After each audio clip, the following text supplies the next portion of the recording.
خون دل دے کے نکھاریں گے رکھے برگے گلاب، خون دل دے کے نکھاریں گے رکھے برگے گلاب، ہم نے گلشن کے سنور جانے کی قسم کھائی ہے۔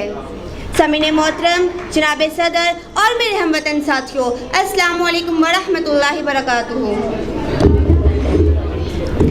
پاکستان پر بات کرنا یا اس کے اوپر کوئی ایک عنوان بنانا یہ کوئی عام بات نہیں ہے، کیونکہ پاکستان اپنے آپ میں ایک نام ہے، ایک وجود ہے اور وجود کے بے شمار حصے ہیں۔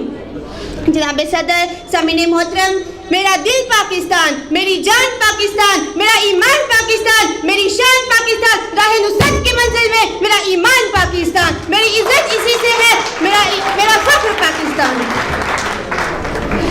سامعین محترم، اکثر لوگ مجھ سے پوچھتے ہیں کہ پاکستان نے تمہیں کیا دیا ہے، تو میں جواباً مسکرا دیتی ہوں۔ میں ان سے یہ کہتی ہوں، آپ مجھے بتائیں کہ پاکستان نے ہمیں کیا نہیں دیا۔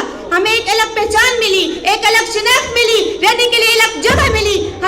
مجھے پاکستانی ہونے پر فخر ہے، مجھے اس پاکستان پر فخر ہے جو 27 رمضان کی عظیم ترین رات کو کلمہ توحید، اسلام فرزند 7 لاکھ مسلمانوں نے شہادت دے کر ہمیں اس کا نذرانہ پیش کیا تھا۔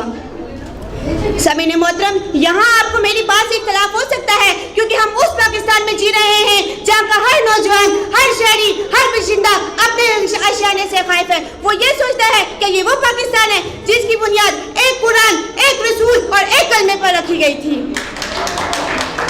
سامعین محترم، یہاں قوم کو ٹی وی ٹاک شوز میں بھاشن دیا جاتا ہے کہ قائد اعظم محمد علی جناح پاکستان کو ایک سرکولر اسٹیٹ بنانا چاہتے تھے۔ خون دل دے کے سنواریں گے رکھے برگے گلاب، ہم نے گلشن کے سنور جانے کی قسم کھائی ہے۔